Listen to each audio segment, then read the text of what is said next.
ድንግል ማርያም ሰላሜ ነሽ አርቅም ከመቅደስሽ ረታም መከራው አንቺ ምልጃ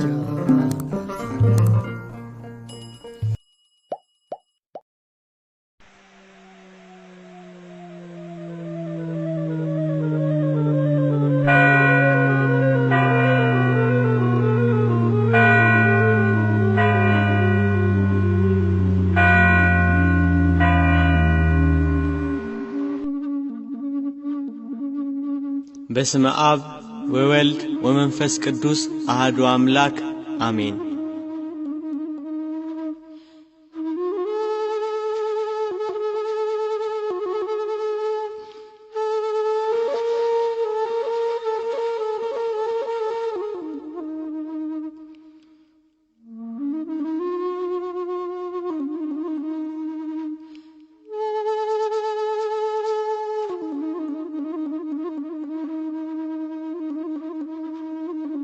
ጌታችን መድኃኒታችን ኢየሱስ ክርስቶስ በምድር ያደረጋቸው ተአምራት። ተአምረ ኢየሱስ። አዳም በሲኦል ተጥሎ በእግረ ዲያብሎስ ይቀጠቀጣል። ሞት በአዳም እንደመጣ ሁሉ ሞት የገዛቸው አዳምና ልጆቹ በገሃነም እሳት ይጣላሉ። በሲኦል ያሉ ነፍሳት ወደ ሰማይ አሻግረው ተስፋ የተደረገላቸውን ቀናት ይናፍቃሉ። ሕገ እግዚአብሔርን በጣሰው በአዳም በደል የሰው ልጆች የወጡባት ገነት በእሳታዊ መልአክ በብርሃን ሰይፍ ትጠበቃለች።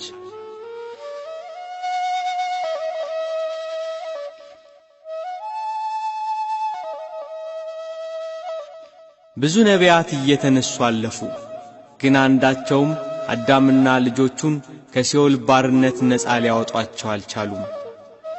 ከልጅ ልጅ ተወልጄ አድንሃለሁ የሚለው የተስፋ ቃል ሲቀርብ የአምላካችን የምህረት ዓይኖች ወደ ምድር ተመለከቱ። ፍጥረታት ሳይፈጠሩ አዳም ሳይበድል ለእናትነት የተመረጠች እመቤት ከሐናና ከኢያቄም አብራክ ተገኘች። የአዳም ኀጢአት በዘር ያልተላለፈባት ንጽሕት እመቤት ለአምላክ ማደሪያነት በዚህ ምድር ተወለደች።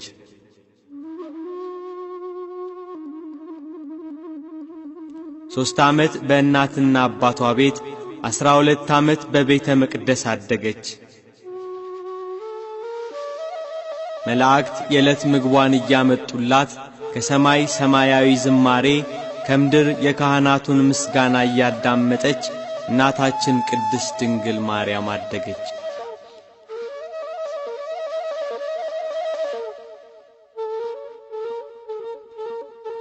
በአይሁድ ላይ ያደረ ሰይጣን ቤተ መቅደሳችንን ታሳድፋለች በሚል ምክንያት ከቤተ መቅደስ አስወጧት። በካህኑ ዘካርያስ ጸሎትና ልመና አረጋዊ ዮሴፍ እመቤታችንን እንዲጠብቃት ተመረጠ።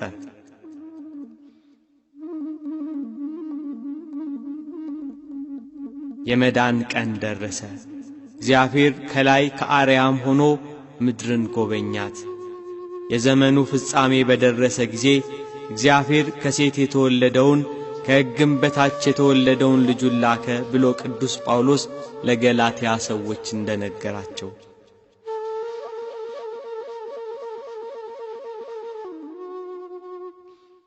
በስድስተኛው ወር ቅዱስ ገብርኤል መልአክ በእግዚአብሔር ፊት ጸጋን ወዳገኘችው ወደ ድንግል ማርያም ተላከ የምስራቹን ሊናገር። አምላክ ወደ ምድር መጥቶ ሰው ሆኖ የሰውን ልጅ ለማዳን ንጽሕናዋን ወዶ ለእናትነት እንደመረጣት ሊያበስራት መጣ።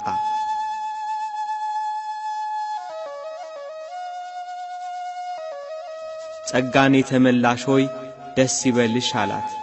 እነሆ ትጸንሻለሽ፣ ወንድ ልጅም ትወልጃለሽ፣ ስሙንም ኢየሱስ ትዪዋለሽ።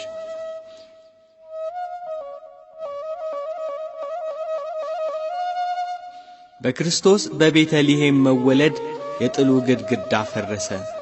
ሰውና መላእክት በአንድነት ዘመሩ።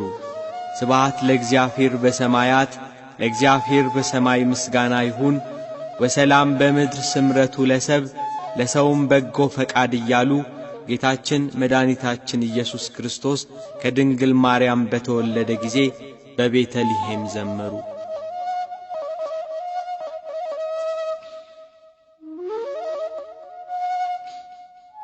ሰማይ ዙፋኔ ናት፣ ምድርም የእግሬ መረገጫ ያለ አምላክ ለእናትነት በመረጣት ንጽሕት እመቤት አማካኝነት በጠባብ ደረት ባጭር ቁመት ተወሰነ።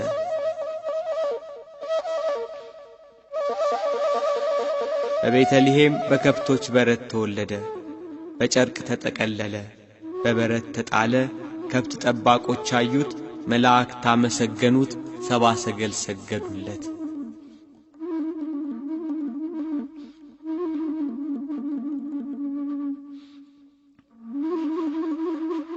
እናታችን ቅድስት ድንግል ማርያም ከመጸነሷ በፊት መልአከ እግዚአብሔር እንደነገራት ስሙን ኢየሱስ ብላ ሰየመችው።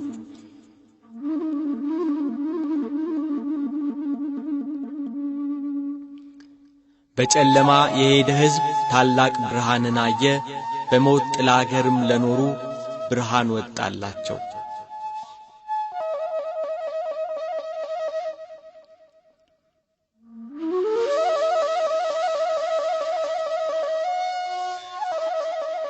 እግዚአብሔር ለሰው ልጆች ሁሉ ያዘጋጀውን ማዳን ሳያይ እንዳይሞት ትንቢት የተነገረለት አረጋዊው ስምዖን በኢየሩሳሌም ይኖር ነበር።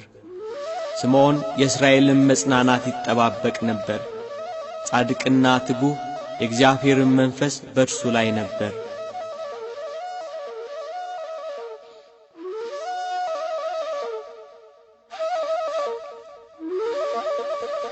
ንጉሥ በጥሊሞስ 46ቱን መጻሕፍተ ብሉያት ከዕብራይስጥ ወደ ጽር ቋንቋ ሲያስተረጉም የኢሳይያስ የትንቢት መጽሐፍ ለስምዖን ደረሰው።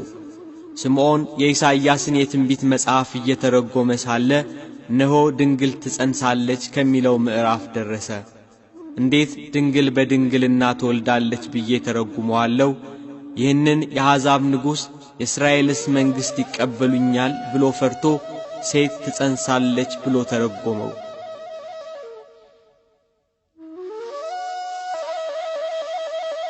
እንቅልፍ መጥቶበት ተኛ።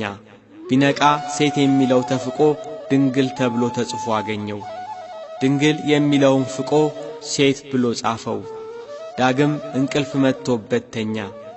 ቢነቃ ሴት ብሎ የጻፈው ተፍቆ ድንግል ተብሎ ተጽፎ አገኘው። ሦስቴም ይህ ሁኔታ ቀጠለ።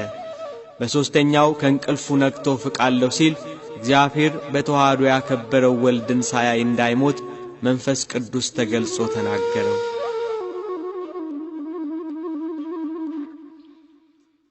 የእግዚአብሔር የማዳን ቀን የአባቶቹ የነቢያት ተስፋን እየተጠባበቀ ስምዖን 500 ዓመት ኖረ።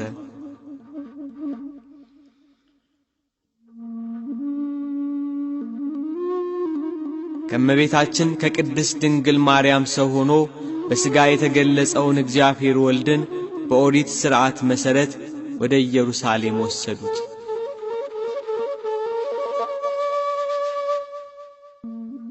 በኢየሩሳሌም የጌታን ቀን የሚጠብቀው አረጋዊው ስምዖን ካልጋ ተጣብቆ ይኖር ነበር።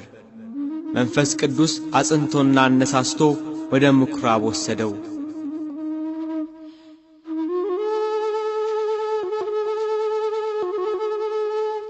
ዮሴፍና እመቤታችን ጌታን ወደ ቤተ መቅደስ ባገቡት ጊዜ አረጋዊው ስምዖን ተቀብሎ አቀፈው።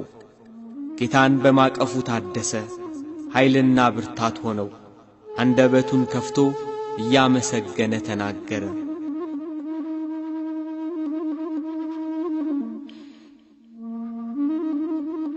ጌታ ሆይ አሁን እንደ ቃልህ ባሪያህን በሰላም ታሰናብተዋለህ።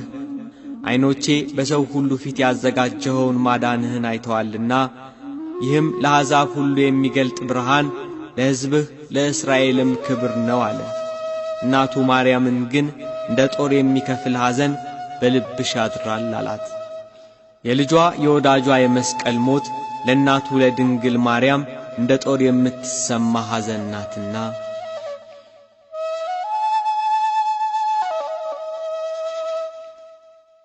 የአራስነት ወራቷ ሳይፈጸም የተወለደው ንጉሥ ማንነት ግራ ያጋባው ጥንተ ጠላታችን አውሬው ዲያብሎስ እመቤታችንን በሄሮድስ አድሮ ከሀገር ሀገር አሳደዳት። ሴቲቱም 1260 ቀን በዚያ እንዲመግቧት በእግዚአብሔር ተዘጋጅቶላት ወደ ነበረው ስፍራ ወደ በረሃ ሸሸች እንዳለ ባለራእዩ ቅዱስ ዮሐንስ።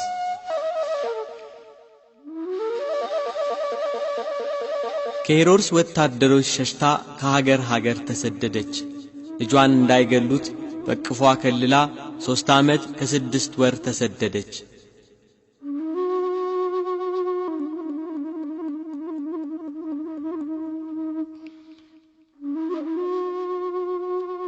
የሕፃኑን ነፍስ የፈለጉት ሞተዋልና ወደ ኢየሩሳሌም ተመለሱ ብሎ የእግዚአብሔር መልአክ እስኪነግራቸው በበረሃ በስደት ተሰቃዩ።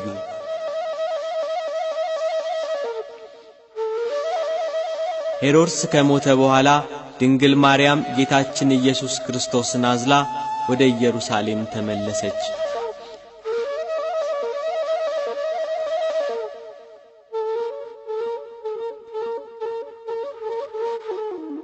በይሁዳ አገር በሄሮድስ ፋንታ አርኬላዎስ መንገሱን በሰሙ ጊዜ ወደ ይሁዳ መሄድን ፈርተው ወደ ገሊላ ሀገር አቀኑ። በነቢያት ናዝራዊ ይባላል የተባለው እንዲፈጸም ናዝሬት ወደምትባል ከተማ ገብተው መኖር ጀመሩ።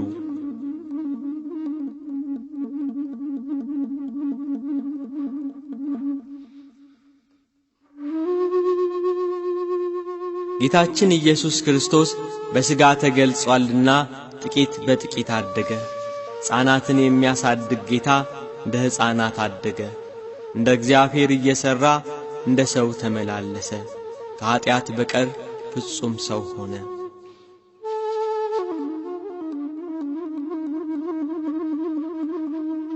ጌታችን ኢየሱስ ክርስቶስ በልጅነት ወራቱ ለእናቱ እየታዘዘ አደገ።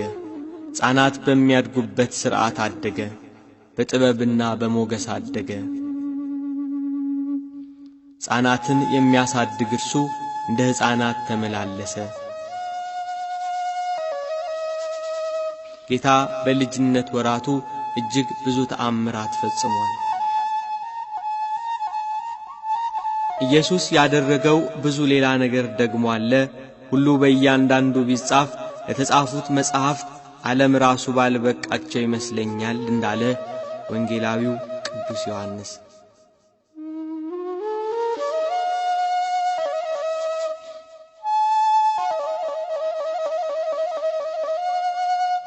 ጌታችን መድኃኒታችን ኢየሱስ ክርስቶስ የ5 ዓመት ልጅ በነበረ ጊዜ ከወንዝ ወርዶ ይጫወት ነበር።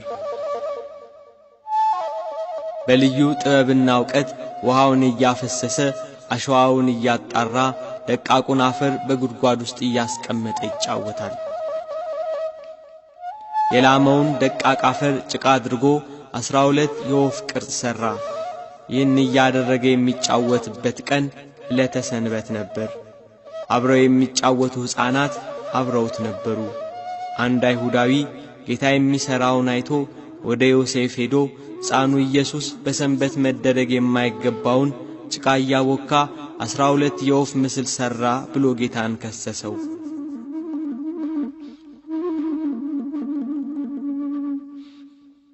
አረጋዊ ዮሴፍ ይህን ስሞታ ሰምቶ ወደ ጌታ ኢየሱስ ክርስቶስ ሄዶ በሰንበት ለምን ይህን አደረክ ብሎ ተናገረው። ጌታም እጆቹን አጨበጨበና እፍ አለባቸው። ከአፈር ባበጃጀው በአዳም ላይ የሕይወት እስትንፋስን እፍ ያለ ጌታ ጭቃ አብኩቶ በሠራቸው የወፍ ምስል ላይ እፍ አለባቸውና ከዚህ ሂዱ፣ ሰው ከሌለበት ከዚያ ስፍራ ብረሩ አላቸው። እነዚያ በጭቃ የተሠሩ ወፎች የእግዚአብሔር ልጅ የተመሰገነ ነው እያሉ በረሩ።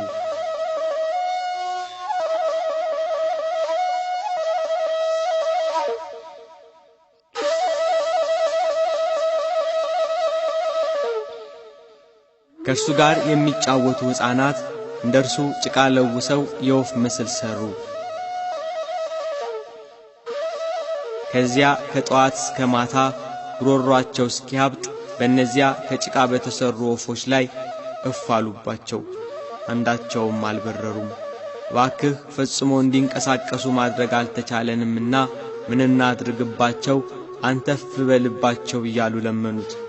እሱ ግን የሚያደርገውን ያውቅ ነበርና ዝም አለ።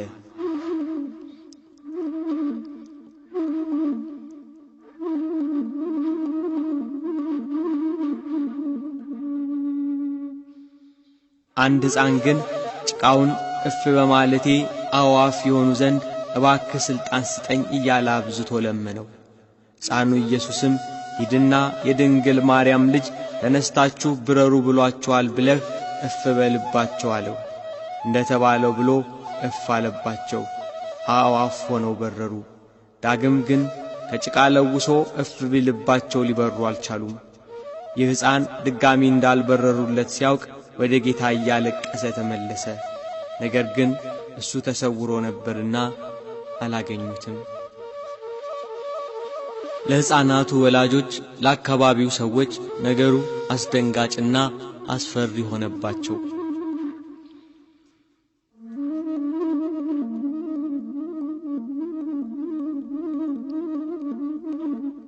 በልጅነት ወራቱ እንደ ልጆች እየተጫወተ እንደ አምላክነቱ ተአምራት እየሰራ አደገ።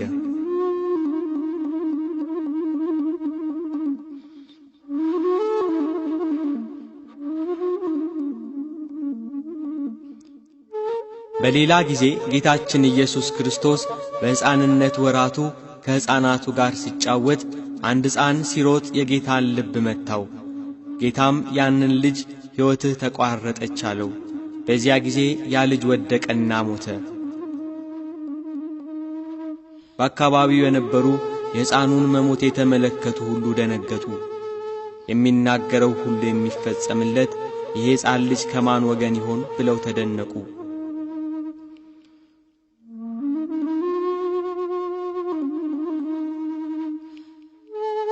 የሞተው ልጅ ዘመዶች ስለ ልጃቸው አለቀሱ። ወደ አረጋዊ ዮሴፍና ወደ እመቤታችን ሄደው ይሄ ልጅ ከእናንተ ጋር እያለ እናንተ ከእኛ ጋር መኖር አትችሉም፣ ከዚህ ሂዱልን አሏቸው።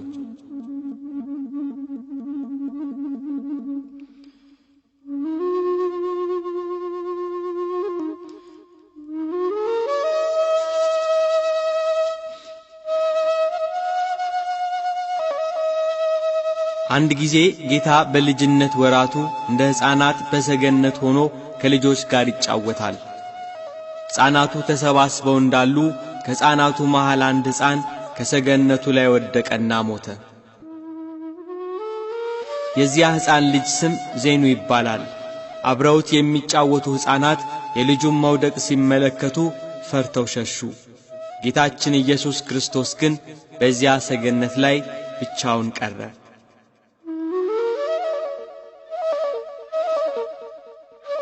የሞተው ልጅ ዘመዶች እየተሯሯጡ መጡ።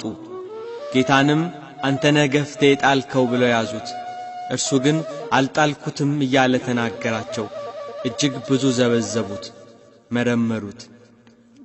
ከመሃላቸው ወጥቶ ወድቆ ወደ ሞተው ልጅ ሄዶ በታላቅ ድምፅ ዜኑ ዜኑ ብሎ ተጣራ። አልዓዛር አልዓዛር ከመቃብር ውጣ ብሎ አልዓዛርን ከመቃብር እንደጠራው ዜኑ ዜኑ ብሎ ተጣራ።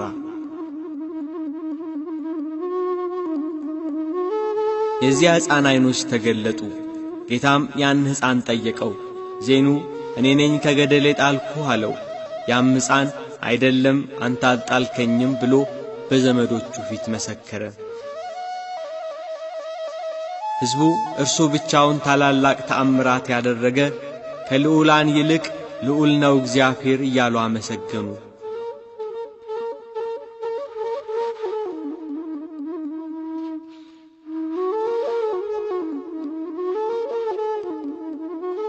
ጌታ የ7 ዓመት ልጅ ሳለ እናቱ ቅድስት ድንግል ማርያም ውሃ ይቀዳላት ዘንድ ላከችው።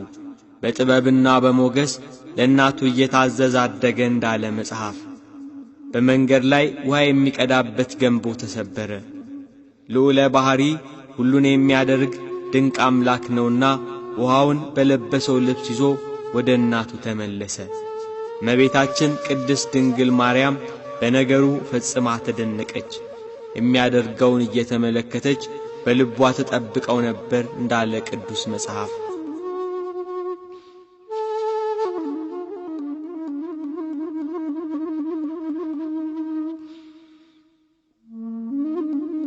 ጌታችን መድኃኒታችን ኢየሱስ ክርስቶስ እንደ ሕፃናት እያደገ የ8 ዓመት ሕፃን ሆነ። በ8ኛው ዓመቱ አረጋዊ ዮሴፍ ይሄ ሕፃን መጽሐፍትን መማር አለበት ብሎ ከመምህር ዘንድ ወሰደው። ሕፃኑ ኢየሱስ ክርስቶስ ትምህርት ቤት ገባ።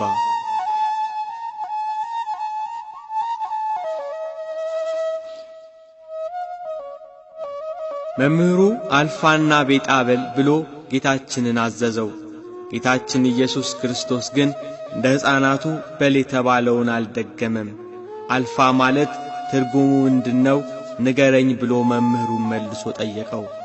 መምህሩ ፍጹም አዋቂ መሆኑ ስለገባው ደነገጠና ማስተማሩን ተወ።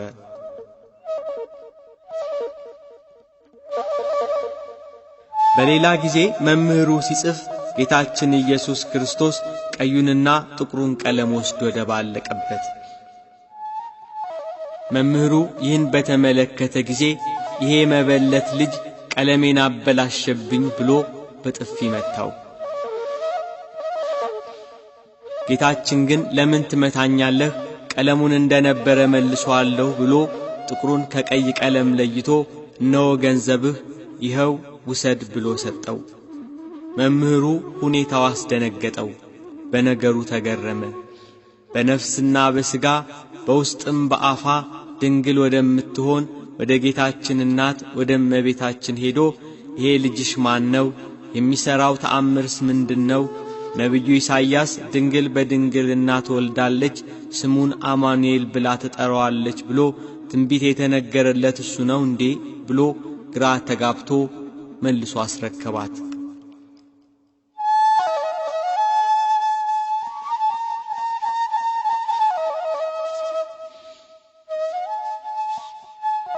ጌታ ከኃጢአት በስተቀር ሰው የሚሠራውን ሁሉ ይሠራ ነበር። በልጅነት ወራቱም እንደ ልጆች ይጫወት ነበር።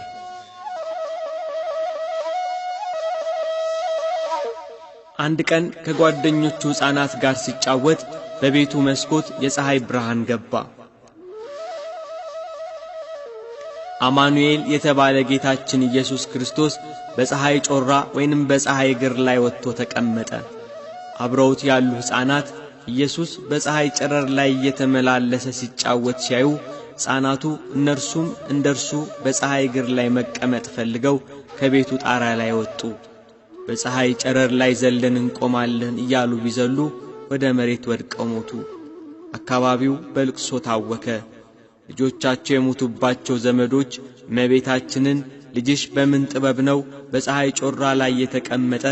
የኛ ልጆች ልጅሽን አይተው እንደርሱ ለማድረግ ሞክረው እየወደቁ ሞቱብን ብለው አንገላቷት። ልጇን ኢየሱስ ክርስቶስን ይዘው ደበደቡት። ለምን ትደበድቡኛላችሁ ብሎ ወደ ሞቱት ሕፃናት ሄደ። ከሞት አስነሳቸውና በእውነት እኔ ገደልኳችሁ ብሎ ጠየቃቸው። ሁሉም ተነስተው በአንድ ቃል አቤቱ ጌታችን አምላካችን ሆይ አንተስ ትንሣኤያችን ነህ፣ ለአንተ ምስጋና ይገባሃል፣ ለላከህ ለአብ ምስጋና ይገባል፣ ለባሕሪ ሕይወትህ ለመንፈስ ቅዱስ ምስጋና ይገባል፣ መላእክት በሰማይ ሲያመሰግኑ ሰምተናል አሉ። የአካባቢው ሰዎች ግን በነገሩ ተደናገጡ።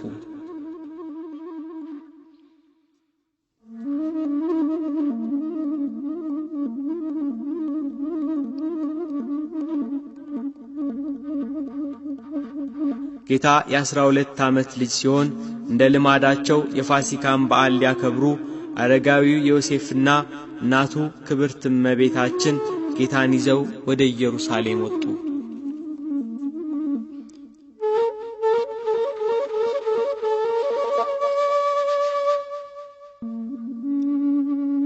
ከበዓሉ በኋላ ከብዙ ሕዝብ ጋር ሆነው ከኢየሩሳሌም ሲመለሱ ከኋላቸው የሚከተላቸው መስሏቸው ነበር።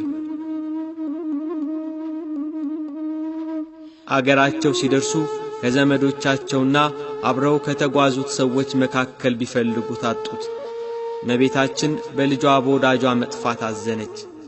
መሪር እምባን ካዘነችባቸው ሐዘናት አንዱ ይሄ ልጇ መጥፋት ነበር።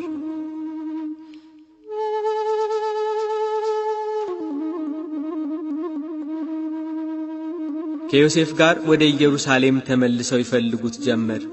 እርሱ ግን በኢየሩሳሌም ከሊቃውንት ጋር በምኵራብ ውስጥ ተቀምጦ ከካህናቱ ጋር እየተከራከረ ከነቢያት መጻሕፍትና ከኦሪትም እየጠቀሰ የተሰወሩትን ምሳሌያት ሁሉ እያብራራ ያስረዳቸው፣ ሊቃውንቱንም ይጠይቃቸው ነበር። በምኵራብ ውስጥ ሲያገኙት እናቱ ልጄ ሆይ ስለምን እንዲህ አደረግክ አለችው። ሕፃኑ ኢየሱስም ስለምን ፈለጋችሁኝ? በአባቴ ቤት እሆን ዘንድ እንዲገባኝ አላወቃችሁምን? አላቸው።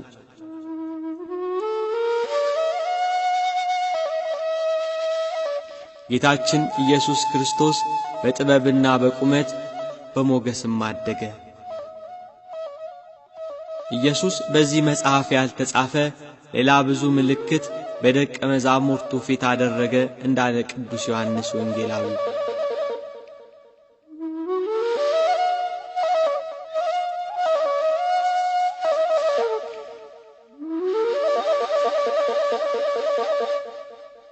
ሰላሳ ዓመት ሲሞላው በዮሐንስ እጅ ይጠመቅ ዘንድ ከገሊላ ወደ ዮርዳኖስ መጣ። መጥምቁ ዮሐንስ በዚያ ወራት መንግሥተ ሰማያት ቀርባለችና ንስሐ ግቡ እያለ በይሁዳ ምድረ በዳ ይሰብክ ነበር። ጌታችን ኢየሱስ ክርስቶስም በዮሐንስ እጅ ተጠመቀ። መንፈስ ቅዱስ በርግብ አምሳል ወርዶ በራሱ ላይ አረፈ። እግዚአብሔር አብ በደመና ሆኖ በእርሱ ደስ የሚለኝ የምወደው ልጄ ይህ ነው አለ።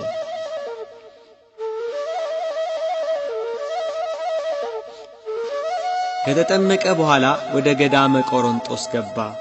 ሕግ ሰሪ ነውና ጾምን የሕግ መጀመሪያ ያደረጋት። ሥራውን በጾም ጀመረ። ጾም ለምግባርና ለትሩፋት መሠረት ናትና። ከጾመ በኋላ ተራበ። ረሃቡም የፈቃድ ረሃብ ነው እንጂ እንደኛ ረሃብ አይደለም። በዚህ ወቅት የሚፈታተነው ዲያብሎስ ወደ እርሱ ቀረበ።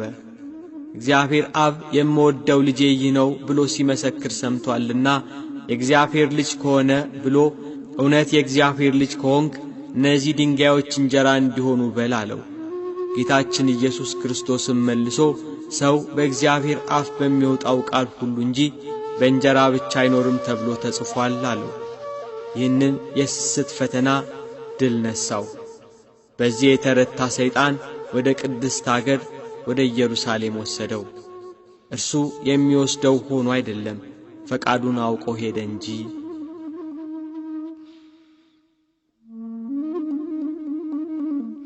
ከመቅደስ ጫፍ ላይ አቁሞ ነቢያት ስለ እርሱ የመሰከሩለትን የትንቢት መጽሐፍ እየጠቀሰ ፈተነው። መላእክቱን ስለ አንተ ያዝልሃል፣ እግርህም በድንጋይ ከቶ እንዳትሰናከል በእጃቸው ያነሱሃል ተብሎ ተጽፏልና የእግዚአብሔር ልጅ ከሆንክ ራስህን ወርውር አለው። ጌታችን ኢየሱስ ክርስቶስም ጌታ አምላክህን አትፈታተነው ተብሎ ተጽፏል ብሎ ድል ነሳው።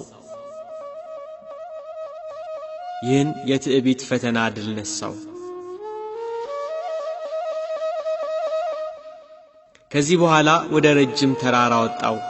ነገሥታትን ድል በማልነሳበት በቤተ መቅደስ ቢሆን ድል ነሳኝ እንጂ ነገሥታትን ድል በምነሳበት በተራራ ቢሆን መቼ ድል ይነሳኝ ነበር የሚለውን ፈቃዱን አውቆ ሄደለት። የዓለምን መንግሥታት ሁሉ ክብራቸውን አሳይቶ ደፋር ነውና ወድቀህ ብትሰግድልኝ ይህን ሁሉ ሰጠሃለሁ አለው። ሂድ አንተ ሰይጣን፣ ለጌታ ለአምላክህ ስገድ፣ እርሱን ብቻ አምልክ ተብሎ ተጽፏል ብሎ አባረረው። ይህንን የፍቅረ ነዋይ ፈተናም ድል ነሳው።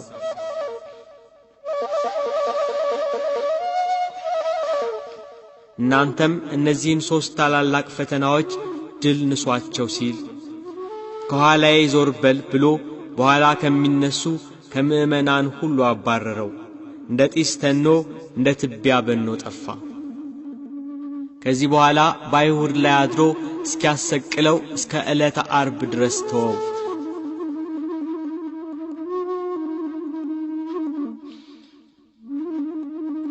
ጌታችን ኢየሱስ ክርስቶስ ወደ ገሊላ ተመለሰ።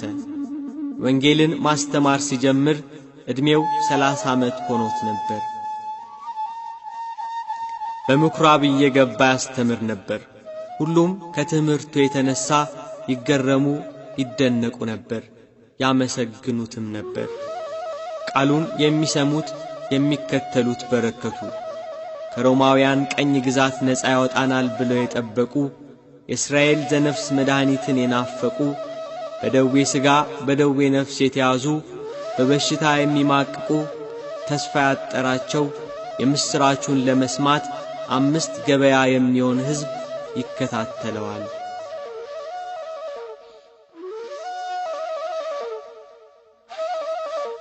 ጌታ በምድር በተመላለሰበት ጊዜ እጅግ ብዙ ድንቅ ተአምራት አድርጓል። በአንድ ሀገር ሳለ ሁለንተናው በለምጽ የተያዘ ሰው አገኘ። ወደ ጌታችን ኢየሱስ ክርስቶስ ቀርቦ ሰገደለት። ግንባሩን መሬት አስነክቶ ማለደው። አቤቱ ከወደድክ እኔን ማዳን ይቻልሃል አለው። የሰው ልጆችን ማዳን የሚወድ ጌታ እወዳለሁ ንጻ አለው። ያን ጊዜውኑ ለምጹ ለቀቀው። እንደ አዲስ ተፈጥሮ ገላው የሚያበራ ሆነ። ደዌው ፈጽሞ ለቀቀው። ለማንም እንዳትናገር ተጠንቀቅ፣ ሄደህ ራስህን ለካህን አሳይ፣ ስለ መዳንህ መባ አቅርብ ብሎ አዘዘው።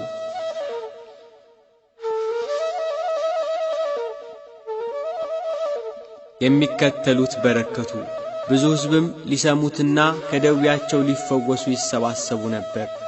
በልዩ ልዩ ደዌ የተያዙ የታመሙ ሁሉ፣ አጋንንት ያደሩባቸው ሰዎች፣ በጨረቃ የሚነሳባቸው ሰዎች፣ ሽባዎችንም ወደ እርሱ አመጡ። እርሱ የሕይወት መድኃኒት ነውና ዳናቸው። ብዙ ሕዝብም ተከተለው።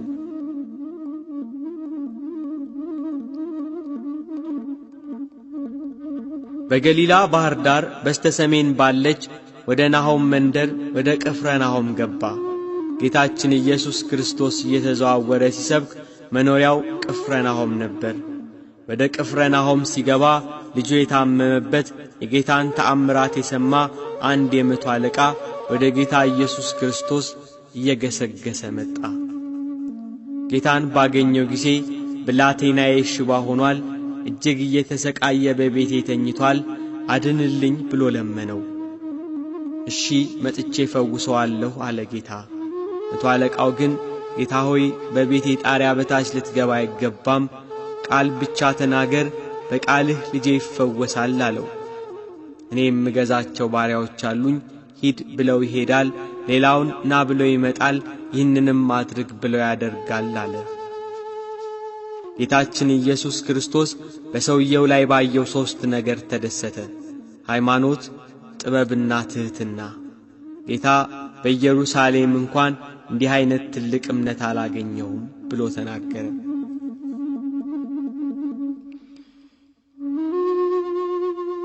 የሰውየው እምነት አስደስቶታልና ሂድ እንዳመንክ ይሁንልህ አለው።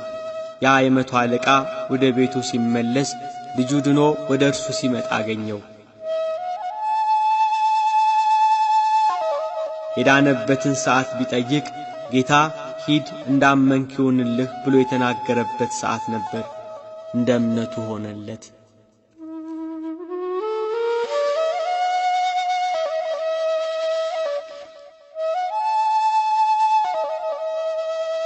ጌታ ወደ ባህር ማዶ ተሻግሮ ጌርጌሴኖን በሚባለው በመቃብር ስፍራ ሊያልፍ ከታንኳይቱ ወጣ። በዚያ በመቃብር ስፍራ አጋንንት የሰለጠነበት እርኩስ መንፈስ የሚያሰቃየው የአካባቢው ሕዝብ የሚፈራው አንድ በሽተኛ ሰው ነበር። ሰንሰለቱን ይበጣጥሳል፣ የታሰረበትን እግረ ብረት ይሰባብራል። ያሸንፈው የሚችል ሰው አልነበረም። በዚያ ጨለማ መቃብር ሌሊትና ቀን ይጮኻል። ማንም ሰው ደፍሮ በአካባቢው አያልፍም ነበር። ድንጋይ ይዞ ሰዎችን እያባረረ ይገላል። ሰውነቱን በድንጋይ እያደማ ያቆስላል። ጌታችን ኢየሱስ ክርስቶስ በዚያ ሲያልፍ ከመቃብር ወጥቶ ተገናኘው። የተከተሉት ሐዋርያት ፈርተው በሩቅ ቆሙ። የአጋንንት ያደረበት ሰው ጌታችን ኢየሱስ ክርስቶስን ባየው ጊዜ ተንቀጠቀጠ፣ ሰገደለት። አጋንንቱ እየጮኸ የልዑል እግዚአብሔር ልጅ ሆይ ከአንተ ጋር ምን አለኝ? እንዳታሰቃየኝ እለምንሃለሁ እያለ ተማጸነው። ጌታችን ኢየሱስ ክርስቶስም ስምህ ማን ነው ብሎ ጠየቀው። የዚያ ሰው ላይ ያደሩ ብዙ አጋንንት ነበሩና ስሜ ሌጊዮን ነው አለ። ሌጊዮን ማለት ጭፍራ ማለት ነው። ጌታ ኢየሱስ ክርስቶስ እነዚያ ርኩስ መናፍስት ከዚህ ሰው እንዲወጡ አዘዛቸው። አጋንንቱ ግን ከሀገር ውጭ እንዳይሰዳቸው አጥብቀው ለመኑት። በተራራ ጥግ ብዙ የሪያ መንጋ ተሰማርቶ ነበርና ወደ ሪያዎቹ እንግባ ብለው ተማጸኑት። ፈቀደላቸው። አጋንንቱ ከሰውየው ላይ እየወጡ ወደ ሪያዎቹ ገቡ።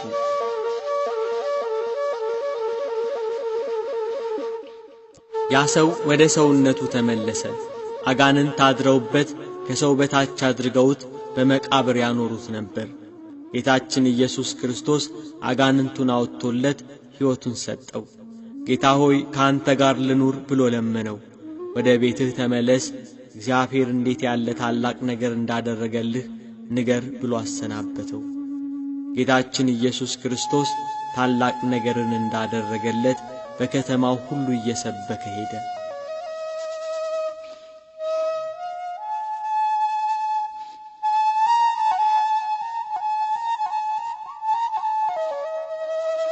አስራ 12 ዓመት ደም ሲፈሳት የነበረች አንዲት ሴት በኢየሩሳሌም ትኖር ነበር። መድኃኒትን ፍለጋ ብዙ ባለ መድኃኒት ጋር ሄዳ ነበር። ገንዘቧን ሁሉ ከስራ መፍትሄ አላገኘችም ነበር። ተሰቃየች። የአካባቢው ሰዎች ዓይንሽን ላፈር ብለው አራቋት። ከሰው ተገልላ በአፍረት ተሸማቃ ትኖር ነበር። ይህች ሴት ስለ ኢየሱስ ክርስቶስ ሰማች። አንድ ጊዜ ጌታችን ኢየሱስ ክርስቶስ በሚከተሉት ሕዝቦች ተከቦ ወንጌልን እያስተማረ ሲያልፍ ቀርቤ የልብሱን ጫፍ ብነካ ድናለሁ ብላ አሰበች። በሕዝብ መሃል ተጋፍታ ገብታ የልብሱን ጫፍ ዳሰሰች። ወዲያው የደም ምንጯ ደረቀ። ከስቃዋም እንደዳነች በሰውነቷ አወቀች። ጌታ ወደ ሕዝቡ ዞሮ ልብሴን የዳሰሰ ማን ነው አለ። ደቀ መዛሙርቱ ተገረሙ። ይሄ ሁሉ ሕዝብ እየተጋፋው እንዴት ልብሴን ማን ነካ ይላል ብለው አሰቡ። ጌታ ያቺን የ12 ዓመት ደም የፈሰሳት ሴት ተመለከታት። በርኅራኄው በምሕረቱ ዓይኖቹ ፈለጋት። እግሩ ስር መታ ተንበረከከች። እውነቱን ሁሉ ነገረችው። ልጄ ሆይ እምነትሽ አድኖሻል፣ በሰላም ሂጂ፣ ከስቃይሽም ተፈውሰሻል አላት። እርሱ ሕያው መድኃኒት ነውና ለሁሉም መድኃኒትና ፈውስን ይሰጣል።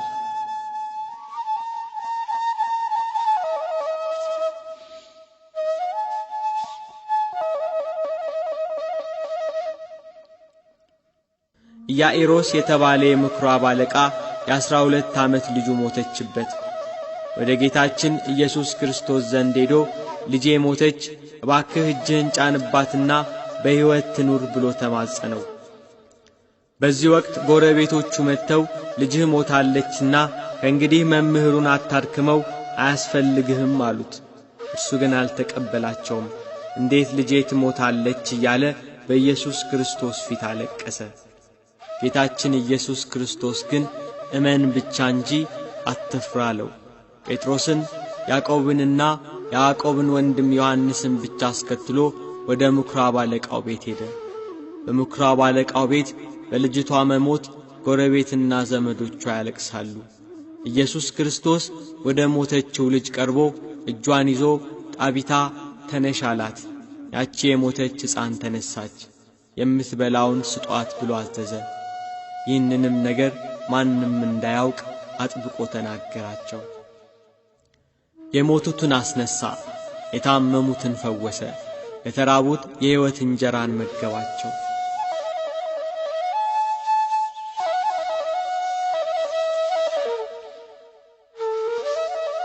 ሲያልፍ ከመወለዱ ጀምሮ እውር የሆነ ሰው አየ።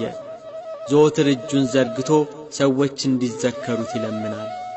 ደቀ መዛሙርቱ ይህንን ዓይነ ስውር አይተው ይህ ሰው ዕውር ሆኖ እንዲወለድ ኀጢአት የሠራ ማን ነው? እርሱ ወይስ ወላጆቹ? ብለው ኢየሱስ ክርስቶስን ጠየቁት። እርሱ ኀጢአተኛ ነው ወይንም እናት አባቱ በድለዋል ብለው ያስቡ ነበርና። ጌታችን ኢየሱስ ክርስቶስ ግን እርሱ ወይንም ወላጆቹ ኀጢአት አልሠሩም፣ የእግዚአብሔር ሥራ በእርሱ እንዲገለጥ እንጂ ብሎ ወደ መሬት እንትፍ አለ። በምራቁ ጭቃ አድርጎ በጭቃው የዕውሩን ዓይኖች ቀባና ሂድና በሰሊሆም መጠመቂያ ታጠብ አለው። እየተመራ ሄደ፣ እያየም ተመለሰ።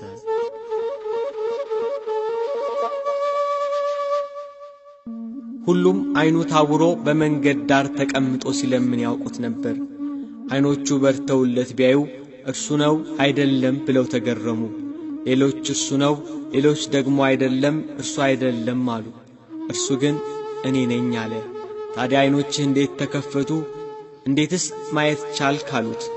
ኢየሱስ የሚባለው ሰው ጭቃ አድርጎ ዓይኖቼን ቀባና ዳነኝ፣ ብርሃኔን መለሰልኝ አላቸው። ያ ሰው ወዴት ነው አሉት። አላውቀውም አላቸው። ጌታችን ኢየሱስ ክርስቶስ የዚህን ሰው ዓይን ያበራበት ቀን የሰንበት ቀን ነበርና እንዴት ይህ ሰው ሰንበትን አያከብርም? እንደምን በሰንበት ዓይንህን ያበራል? ብለው ዓይነ ስውር የነበረውን ሰው ሞገቱት። እንዴት ኀጢአተኛ ሰው ይህንን ያደርጋል? ብለው ጨቀጨቁት። ስለ ሰውየው አንተ ምን ትላለህ? ብለው ፈሪሳውያኑ ዓይነ ስውር የነበረውን ሰው ጠየቁት። እርሱ ነቢይ ነው አላቸው። በፈሪሳውያን ዘንድ በዚህ ምክንያት በመሃላቸው መለያየት ተፈጠረ።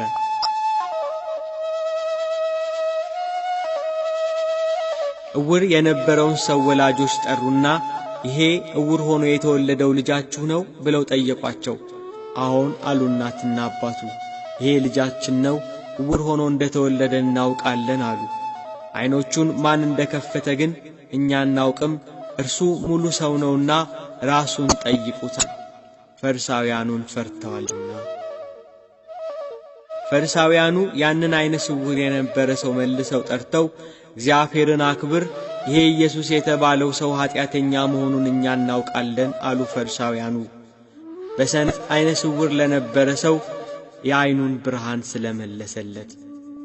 ዓይነ ስውሩ ግን መልሶ ኀጢአተኛ መሆኑን አላውቅም፣ ዓይነ ስውር እንደነበርኩ አሁን ግን ለዓይኔ ብርሃን ሰጥቶ ማየት እንደምችል አውቃለሁ አላቸው።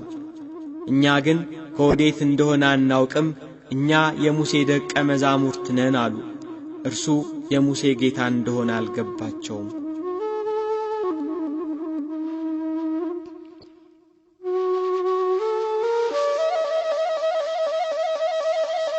ከኢየሩሳሌም አጠገብ ባለው ቢታንያ በተባለው መንደር ማርያም፣ እህቷ ማርታና ጌታ የሚወደው ወንድማቸው አልዓዛር ይኖሩ ነበር።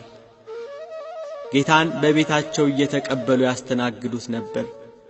ጌታ ሆይ እነሆ የምትወደው ታሟል፣ ሳይሞትብን ድረስ ብለው መልእክተኛ ላኩበት። ይሄ አልዓዛር ሕመም የእግዚአብሔር ልጅ እርሱን አስነስቶ በጌትነት ይገለጥ ዘንድ ነው እንጂ ለሞት አይደለም ብሎ መልእክተኞቹን መለሳቸው። ጌታችን ኢየሱስ ክርስቶስ መታመሙን ሰምቶ 2 ቀን በነበረበት ስፍራው አለ። ለኢየሩሳሌም 15 ምዕራፍ ያህል ቅርብ ወደ ነበረችው ወደ ቢታንያ መንደር መልእክቱ በደረሰው በ4ኛው ቀን ጌታችን ኢየሱስ ክርስቶስ መጣ። አልዓዛር ሞቶ ዘመዶቹና እህቶቹ አልቅሰው ገንዘው ቀብረውት ነበር። ማርታ የኢየሱስ ክርስቶስን የመምጣት ወሬ ስትሰማ ልትቀበለው ወጣች።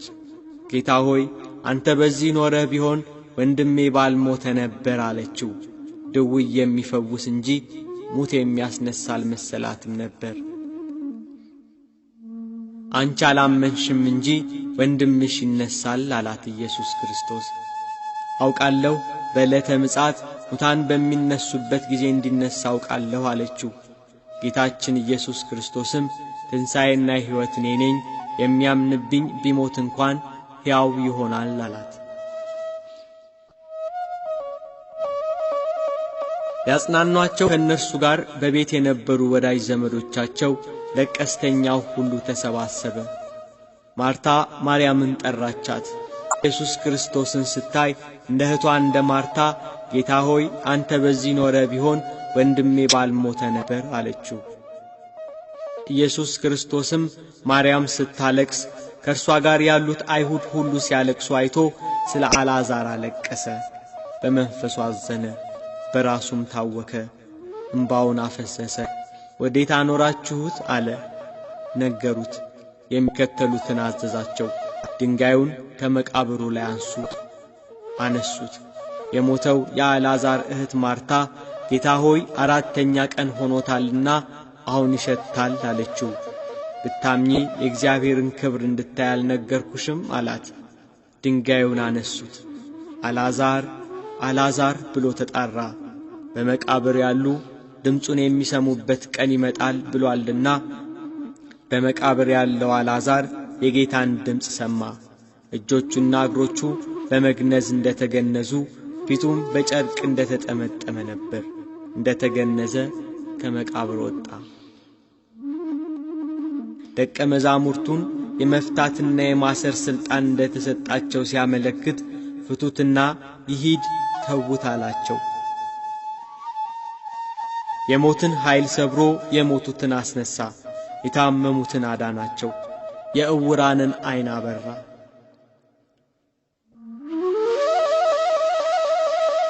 ይህን ሁሉ ያደረገ ጌታን ራሱን የእግዚአብሔር ልጅ አድርጓል። በሰንበት የታመሙትን አድኗል። ቤተ መቅደሳችንን አፍርሱት፣ በሦስተኛው ቀን እሠራዋለሁ ብሏል ብለው ከሰሱት። ኀጢአት ያልሠራ ባንደበቱ ሐሰት ያልተናገረ እርሱን ከሰሱት። ሰው በሆነበት ወራት በፈቃዱ ተራበ። ኃሊ እንደመሆኑ የተራቡ ብዙ ሕዝብን በጥቂት እንጀራ አጠገባቸው። ነገር ግን አይሁድ ከሰሱት። እንደ ተገዢ ራሱን መቱት። የሁሉ ገዢ እንደመሆኑ ከኀጢአት ቀንበር ነፃ አደረገን። ነገር ግን አይሁድ በሸንጎ አቁመው ከሰሱት። መከራን ተቀበለ። ኀጢአትን ይቅር የሚል እርሱን ኀጥእ አሉት። በመኳንንት ላይ የሚፈርደውን ፈረዱበት። ኀጢአትን ያጠፋ ዘንድ ስለ ሁላችንም ኀጢአት ተላልፎ ተሰጠ።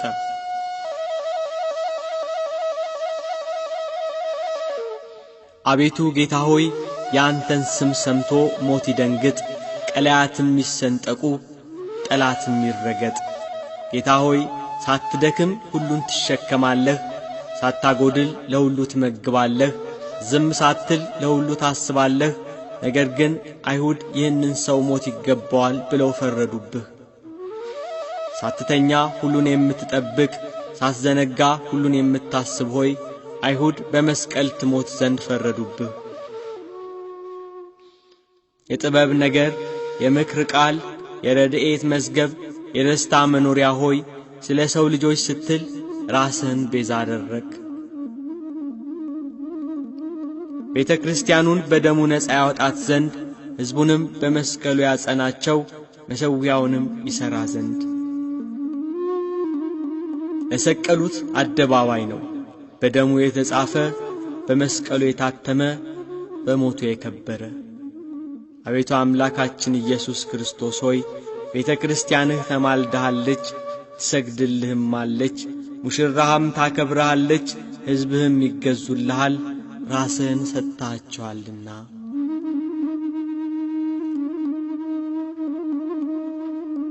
የአይሁድ መምህራን የካህናት አለቆች ከገዢው ከጲላጦስ ጋር ሊፈርዱበት በአደባባይ አቆሙት።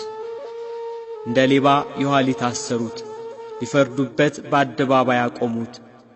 የሕይወት ራስን የሾህ ዘውድ ደፉበት። ብርሃንን እንደ ልብስ የሚያጎናጽፈውን ልብሱን ገፈው ቀይ ግምጃ ለበሱት። እንደ ልማዳቸው በፋሲካ በዓል ማንን ልፍታላችሁ? ኢየሱስ ወይስ በርባንን አላቸው። በርባን ይሻለናል አሉ። ኢየሱስን ሲላቸው ስቀለው ስቀለው አሉት። ከወንበዴዎች ጋር ቆጠሩት። ወደ እንጨትም አውጥተው ምሕረት የሌለው ስቅለትን እንደ ሕጋቸው ሰቀሉት።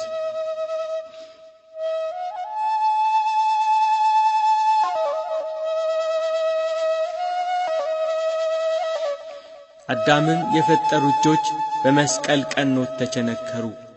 በገነት የተመላለሱ እግሮች በመስቀል ቀኖት ተቸነከሩ።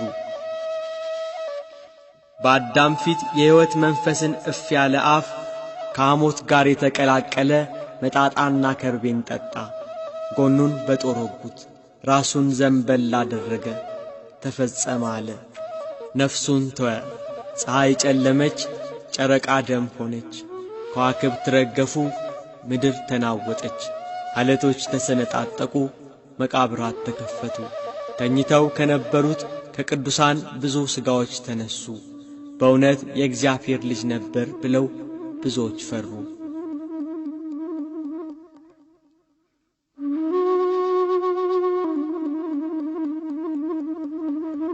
ከእንጨት አውርደው በመቃብር አኖሩት። ሞትን ድል አድርጎ እንደሚነሣ ፈርተው መቃብሩን እንዲያስጠብቅ ፈሪሳውያኑ ተሰባስበው ለጲላጦስ ነገሩት። መቃብሩን በድንጋይ አትመው በጭፍሮች አስጠበቁ። በሰንበት ቀን ሲነጋ መግደላዊት ማርያምና ሁለተኛይቱ ማርያም መቃብሩን ሊያዩ መጡ። እነሆ የጌታ መልአክ ከሰማይ ስለወረደ ታላቅ መናወጥ ሆነ።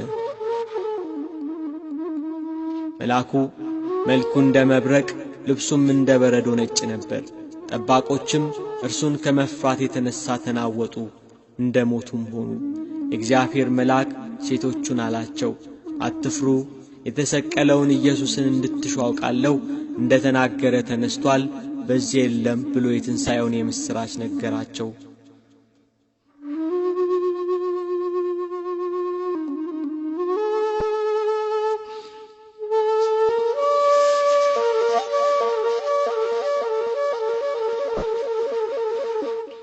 ሐዋርያት በዝግ ቤት ተሰባስበው ስለ እርሱ ከሞት መነሳት ሲያወሩ ድንገት በመካከላቸው ቆመ። ሰላም ለእናንተ ይሁን አላቸው። እኔ ራሴ እንደሆንኩ እጆቼና እግሮቼን እዩ ብሎ እጆቹና እግሮቹን አሳያቸው። ከሙታን ተለይቶ ተነስቷል። ሞት ሊይዘው አልቻለምና ሞትን አሸንፎ ተነስቷል።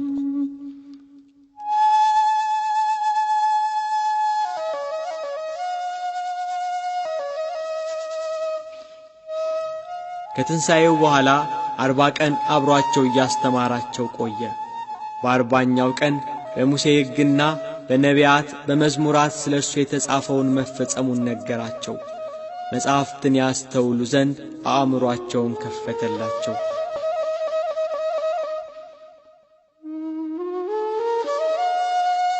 ክርስቶስ መከራን ይቀበላል፣ በሦስተኛው ቀን ከሙታን ይነሳል፣ በስሙም ንስሐና የኀጢአት ስርየትን ከኢየሩሳሌም ጀምሮ በአሕዛብ ሁሉ ይሰብካል ተብሎ ተጽፏል። እናንተም ለዚህ ምስክር ናችሁ። እነሆ አባቴ የሰጠውን ተስፋ እኔ ልክላችኋለሁ። እናንተ ግን ከላይ ኃይል እስክትቀበሉ ድረስ በኢየሩሳሌም ከተማ ቆዩ አላቸው።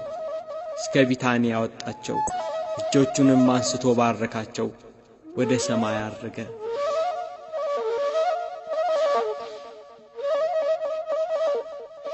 አቤቱ በመንግሥትህ በመጣ ጊዜ አስበን።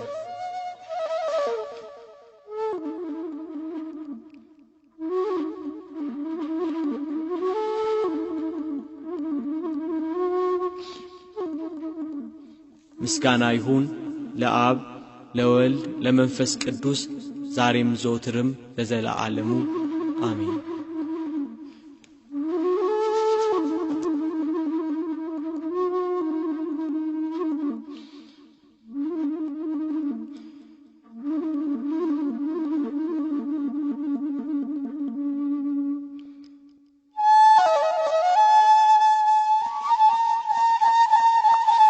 ድንግል ማርያም ሰላሜ ነሽ፣ ያርቅም ከመቅደስሽ ረታም መከራ